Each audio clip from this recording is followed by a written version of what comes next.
is always bring a napkin. We're extremely messy people. So if I'm ever in a group setting with any of you and I don't start an introduction, you know why. I have a dream. One day I would like to be a dictator. I'd like to take over a country and force every man, woman and child to be named Alan. I feel then I have less chance of forgetting their names, and even if I do forget their names, I'm a fucking dictator who's going to do anything. My second mandate as a dictator would be to create a song called Alan. Why the fuck is there no songs named Alan with Alan in the name? It's a great name. My third mandate, or my third thing I would do as a dictator, would be to get a celebrity friend. It's very in vogue at the moment. Dennis Rodman is friends with Kim Jong-un, the North Korean dictator. Vladimir Putin has Steven Seagal, the overweight stuntman from the 90s. The Chinese president doesn't actually have any celebrity friends, which I felt a bit bad for him for. I'd be hoping for my own celebrity friend, maybe Luca. Your channel is going from strength to strength and you're not afraid of controversial ideas. So maybe you could be the next. You could be my celebrity friend. Currently I'm waiting to meet a woman, meet the love of my life, called Alan. We'll get engaged, get married, you know, go on a honeymoon, buy a house with a little picket fence, get a dog, name him Alan, have a boy and a girl, and we'll name them Nala. No, Alan. Why the hell have we named them Nala? Have you not been listening? Like the one people I have control over their name, and you say Nala? Like, God, Dion, for God's sake. My first traumatic name experience was in my first year of university. After being in an all-boys school for my whole life, I was desperate for a bit of female attention, and met a girl. I met what I would coin as my drama darling. After drama practice one day, another new university came over. Another new university friend came over looking for an introduction. And I began the introduction would be the downfall of maybe the potential love story of my life, as I forgot her name in the middle of it. And she ended up piping up and telling me her name was Katie. Oh, drama darling, where art thou now? Well, thanks to Facebook, I actually do know where she is. She's has 3 kids with 2 fathers and has been divorced, or 3 kids with 3 fathers and has been divorced twice. But she knows the love of her life is out there somewhere. But it's not me, alright? So if she comes looking, you don't know where I am. A major reason they say you don't recall the name is because you weren't really listening. Someone says their name and later you don't know it. They say that's not just a memory problem, that's a focus problem. And I thought, shit, now I have 2 problems. A name problem and I can't. Dad jokes. Dad jokes. They say to repeat the name. They say to repeat the name after you've met the person, but it's kind of just gotten to the stage where repeating the name is just like the foreplay for the climax of me forgetting their name. The cunnilingus before penetration, if you will. They say link the name to like a facial trait or an attribute or anything when something you're around someone. So I tried it when I came to this island. The first person I met, Max, was wearing no shoes. So I was like, okay, no shoes, Max. The second person I met was Veronica. Veronica also wore no shoes, but she was a lady. So I was like, okay, getting a little confusing, but I think we're okay. The third person I met on the island was Pete. He also had no shoes, but he had no feet as well. So that wasn't entirely his problem. So we called him No Feet Pete. I actually know No Feet Pete. Oh no! Yeah. He's a good friend. He's a great guy in fairness to him. Invite him here. Yeah. He couldn't make the show yet. Free ticket for him. transport issues. The last group of people I met, I used this trick on. John had a guitar, so that was easy. Paul sang. George was on bass, and Ringo was on drums.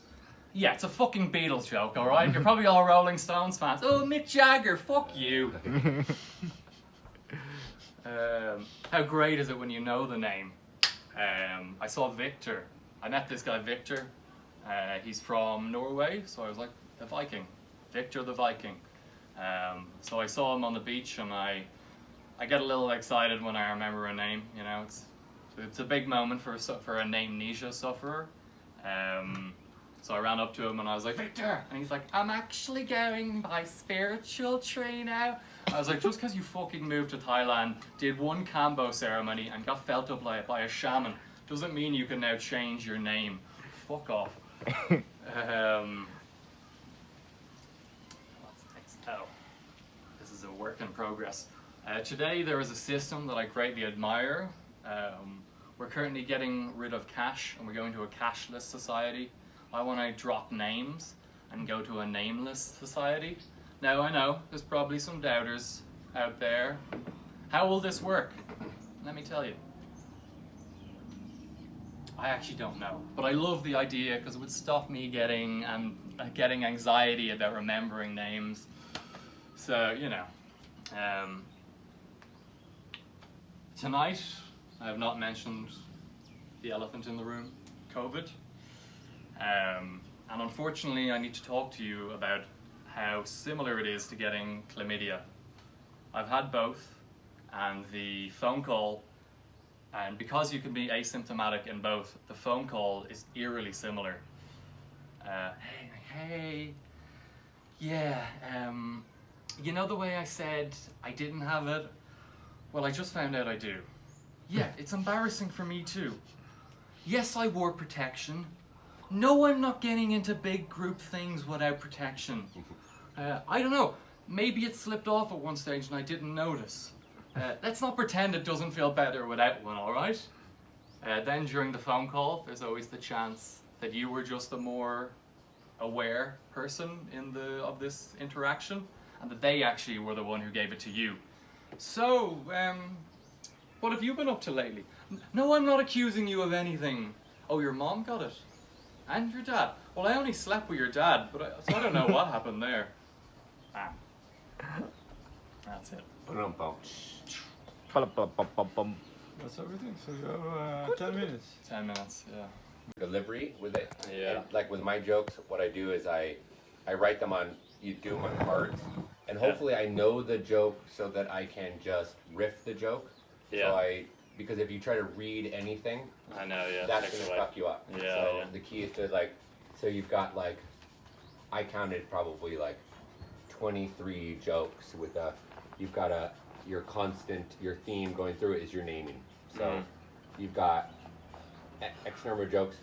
I'm gonna just rate you on how well those went. You had 6 jokes that really just hit because those were the ones that you had your presentation on. You knew your delivery. And the other jokes were funny, but without the delivery, you're gonna have to work on you're telling all your stuff is telling it like a story. Yeah, yeah. So if you could better your storytelling of the jokes to tie them in so that anytime you pause to go to another joke, hopefully it's during applause and you're not thinking about the applause, and then that's the moment where you're just like, oh, I just want to bathe in this applause. But if you ever bathe in the applause the moment while you're up there, then you forget what your next joke is. So be careful, don't get seduced by the audience, because that's the one thing that I've found that I've stumbled the most on is I was like, oh God, this feels so good. Oh, where am I? Oh shit, what am I doing? And then I'll lose my train of thought. So if you could think of it like this way, this is a 10-minute karaoke song, and the words can come up on the screen without you needing to know the song on the words. So you're gonna sing this presentation, and the note cards are just this is the Mick Jagger joke, this is the Beatles joke, Yeah, you know what yeah. the joke is, That's what we have here. It's Yeah. just I need to and so memorize. Some of and it. it's not great to go through lots of cue cards. I usually break mine into like you had like 4 sections. So maybe have your just one word jokes on your 4 sections and not flip through anything. Just be like, and when they're laughing this and that, that's when you just like slide the card through.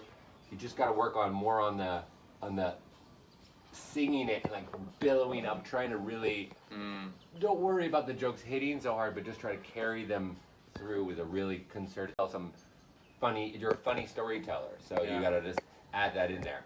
You know, Okay. it's really great. I know it's great. Thank you. It's hard, huh?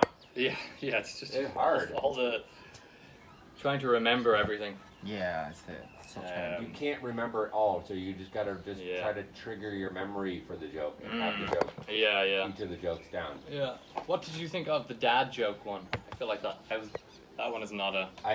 You know what it reminded me of is that when you said dad jokes is when when Tony goes, small Jesus, do do do do do do do do do. Okay, no. Okay, so have you ever heard him say it? Sing it? No, Because no, he's no. got this like cartoon that he's been formulating called Small Jesus. Okay, nice. And so if you did it as a tiny melody, it'd Yeah. be kind of funny. Like, Okay. dad jokes, they're Okay. only funny when you're do-do-do-do. When you're a dad. Yeah. Dad jokes. Only Yeah. good for dads. Yeah, you might want to like sing song it instead of just like that. It is always just you're trying to like wash them through different emotions. And stuff Yeah. like that. So if you did it in a, like a public service announcement, 10-second riff, Yeah. it might add like a little bit of.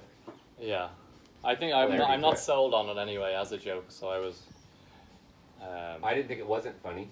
Yeah. That Well, was it just needed a little bit of delivery, and remember, anything you say can be funny if you say it right. yeah. I think it can be hard just to break down. Feel like it's being missed. That the fact of the joke is that I'm forgetting exactly. I'm what I actually just- forgetting the joke right before it. Yeah, I think that's what is I'm worried what about. is the joke? Uh, What was the dad joke? La la la la la. Focus problem. Oh, a major reason they say you don't recall the names is because you weren't really listening. Someone says their name and 2 seconds later you don't know it. That's not just a memory problem, it's a focus problem. And I thought, great, now I have 2 problems. I can't remember names and... Maybe you thought that it wasn't funny because maybe you don't have a strong Yeah. punchline. Well, that was why I went into the dad joke. Because it's a shit joke. And I'm just recognizing it, but maybe it's What not. does it mean, that joke? Dad jokes are Like- shit jokes. No, they're like jokes that you can tell kids because they're cheesy, funny. Like, Shit jokes. something like the pig fell in the mud. Da, da, da. Our I did- generation. A man walked into a bar and said, Oh, ouch. okay. That's a dad joke. Yeah, exactly right. How about knock knock? As also that joke. Yeah, knock. Yeah. Most of them are dad jokes. Jokes are just they're so that you think they're gonna be maybe dirty, but they're actually really just child Shite. friendly and shy. Like it's not like there's nothing dirty about it. But you can turn a dad joke into something that's hilarious. Yeah, I know, but that's why I was trying to do the dad jokes. Yeah. But That was funnier than the line. Yeah, I We- know. This is an honest thing, right? We're supposed to tell you. yeah, when no, that's you're either I, not be like I funny know the focus because a reason I almost am using this joke is just because it's still within the same theme, Yeah. and I know it's shit. So then that's why I'm happy to play on it. That's why I want to say dad joke. Okay, so, I mean, I'm just being. You guys can feel free to put your own input in here too, because I'd like to hear your guys' input. But one more thing is that you've got this theme of the name jokes. The one problem with using one single theme all the way through, and it's on every single joke you've got is Yeah. through the name stuff.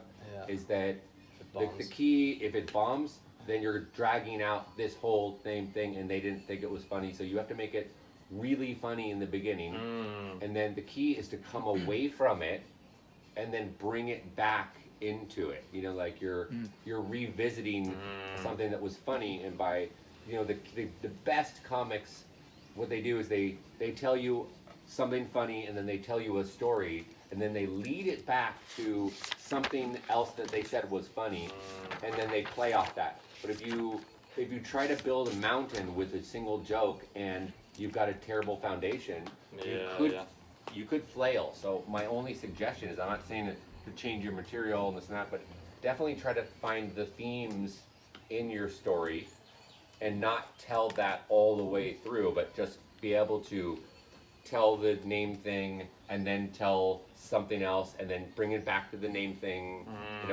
because that's the basis of your whole plot. But you can't go straight through with 10 minutes on the same joke if they didn't find it funny in the beginning.